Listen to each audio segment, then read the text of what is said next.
Hello viewers, আসসালামু আলাইকুম। সবাইকে ওয়েলকাম জানিয়ে নতুন আরও একটি এপিসোড শুরু করছি। ইফতারের জন্য আজকের আয়োজনে থাকছে সাবুদানা দিয়ে একটা হেলদি ড্রিঙ্কসের রেসিপি। ঝটপট উপায়ে তৈরি করা যায় এই হেলদি ড্রিঙ্কসটি, আর সারাদিনের ক্লান্তি এক চুমুকেই শেষ করে দিতে পারে। চলুন তাহলে কথা না বাড়িয়ে রেসিপিটি শুরু করি। সাবুদানার শরবতটা তৈরি করার জন্য এখানে আমি নিয়েছি 1.5 কাপের মতো ডাবের পানি। আর এই ডাবের পানিটা দিয়ে আমি একটা জ্যালো তৈরি করব, যেটা কিনা ঠান্ডা ঠান্ডা খেতে অসম্ভব মজা। প্রথমে এখানে দিয়ে দিচ্ছি 2 টেবিল চামচের মতো চিনি। আমার এখানে ডাবের পানিটা অনেক মিষ্টি ছিল, যার কারণে আমি চিনির পরিমাণটা একটু কম দিয়েছি। আপনাদের ডাবের পানিটা মিষ্টির পরিমাণ যদি একটু কম বা বেশি থাকে তাহলে আপনারা সেই অনুযায়ী অ্যাডজাস্ট করে দিতে পারেন। আর জালোটা তৈরি করার জন্য এখানে আমি দিয়েছি 1 টেবিল চামচ পরিমাণ আগার আগার পাউডার। এই আগার আগার পাউডার বড় যে কোনো ধরনের মুদি দোকান বা সুপার শপগুলোতে অ্যাভেলেবেল পেয়ে যাবেন।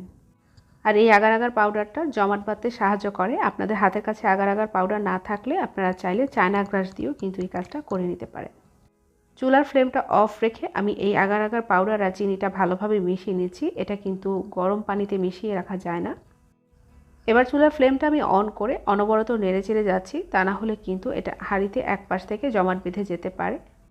ভালো করে একটা বলক চলে আসলে এটাকে আমি অনবরত নেড়ে চেড়ে এইভাবে জাল করে নেব 5-6 মিনিটের মতো। এবার চুলার ফ্লেমটা বন্ধ করে দিয়ে সাথে সাথে একটা পাত্রে ঢেলে নিতে হবে, তা না হলে এটা কিন্তু হাঁড়ির মধ্যেই জমে যাবে। একটা ফ্ল্যাট পাত্রে ঢেলে নেওয়ার চেষ্টা করবেন, এতে করে জ্যালোগুলো কাটতে সুবিধা হবে। এই জ্যালোটা এমনিতেই জমাট বেঁধে যাবে। আপনারা চাইলে এটাকে 30 মিনিট কিংবা 1 ঘন্টার জন্য নর্মাল ফ্রিজে রেখে দিতে পারেন। এবার একটা হাঁড়িতে আমি পর্যাপ্ত পরিমাণে পানি গরম করে নিয়েছি। পানিতে যখন বলক চলে আসবে তখন আমি এখানে অ্যাড করে দিয়েছি 1/2 কাপের মতো সাগুদানা। এই সাগুদানাগুলোকে আমি সেদ্ধ করে নেব, আর এটা কিন্তু সেদ্ধ করার সময় অবশ্যই বেশি পরিমাণে পানি দিয়ে তারপরে সেদ্ধ করতে হবে। পানির পরিমাণ কম দিলে এটা কিন্তু সেদ্ধ হতে হতে থকথকে ঘন হয়ে যাবে। প্রায় 15 থেকে 20 মিনিট পর এবার আমি সাগুদানাগুলোকে একটু চেক করে নিচ্ছি। সাগুদানাগুলো একেবারে স্বচ্ছ দেখা যাচ্ছে, ভেতরে কিন্তু কোনো ধরনের শাঁস দেখা যাচ্ছে না, তার মানে সাগুদানাগুলো সেদ্ধ হয়ে গেছে। এবার সাগুদানাগুলোকে একটা স্ট্রেটারে ঢেলে নিচ্ছি। এবার সাগুদানাগুলোর ওপরে কিছুটা পানি দিয়ে দিচ্ছি যেন এগুলো ঝরঝরে থাকে, জমাট বেঁধে না যায়। এবার সাগুদানাগুলোকে এক সাইডে রেখে দিয়ে এবার আমি দুধের প্রিপারেশনটা করে নিচ্ছি। এবার একটা হাঁড়িতে আমি 3 কাপের মতো তরল দুধ নিয়েছি।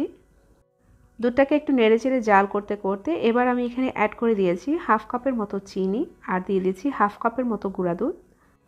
এখানে 1/2 কাপের মতো আমি চিনিটা দিয়েছি। আপনারা কিন্তু এর থেকে বেশি মিষ্টি খেতে চাইলে 1/2 কাপ থেকে আরেকটু বাড়িয়ে দিতে পারেন, তবে এর থেকে বেশি কিন্তু দিবেন না, তাহলে কিন্তু শরবতটা খেতে ভালো লাগবে না। আর অবশ্যই গুঁড়া দুধটা দেওয়ার চেষ্টা করবেন, এতে করে এর টেস্টটা কিন্তু খুব ভালো আসে। অনবরত নেড়ে চেড়ে এই দুধটাকে একটা বলক তুলে নেব। দুধের মধ্যে বলক চলে এসেছে, এবার দুধটাকে আমি এভাবে জাল করে নেব 5 থেকে 7 মিনিটের মতো। এবার আমি চুলার ফ্লেমটা বন্ধ করে দিচ্ছি আর দুধটাকে একদম ঠান্ডা করে নেব। আপনারা চাইলে দুধটা ঠান্ডা করে নর্মাল ফ্রিজেও রেখে দিতে পারেন। ডাবের যে জ্যালোটা আমি তৈরি করেছিলাম সেটা কিন্তু এমনিতেই সেট হয়ে গেছে। এবার আমি একটা ছুরির সাহায্যে লম্বালম্বিভাবে কেটে নিচ্ছি। তারপরে আমি আবার একটু ছোট ছোট সাইজ করে আড়াআড়ি করে কেটে নেব। কাটা হয়ে গেলে এবার একটা স্প্যাচুলার সাহায্যে এক সাইড থেকে আমি এগুলোকে তুলে নিচ্ছি।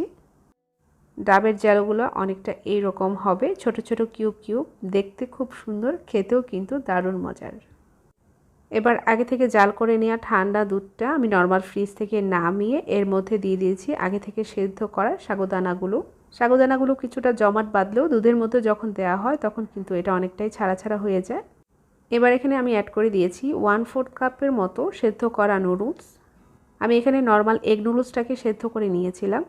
নুডলসটা দিলে কিন্তু খেতে ভালো লাগে, আপনারা চাইলে নুডলসটা স্কিপ করতে পারেন। এবার আমি ডাবের জ্যালোগুলো দিয়ে দিচ্ছি। এবার হাতের কাছে যদি ভ্যানিলা আইসক্রিম থাকে তাহলে 2 স্কুপের মতো দিয়ে দিতে পারেন, খেতে অসম্ভব মজা লাগে। এই রান্নার ক্ষেত্রে একটু উপকরণগুলো বেশি হলেও যদি আপনারা প্রত্যেকটা আইটেম আলাদা আলাদা করে তৈরি করে নর্মাল ফ্রিজে রেখে দেন তাহলে ইফতারের আগে কিন্তু এটা তৈরি করা একদমই সহজ হয়ে যাবে। এবার ভালোভাবে নেড়েচেড়ে মিশিয়ে এবার একটা গ্লাসে সার্ভ করে দেখিয়ে দিচ্ছি। এবার ঢেলে নেওয়া হয়ে গেলে উপর থেকে কিছুটা জ্যালো এবং টুটি ফুটি দিয়ে দিচ্ছি। ঠান্ডা ঠান্ডা এই সাগুদানার ডেজার্টটা কিন্তু খেতে অসম্ভব মজা।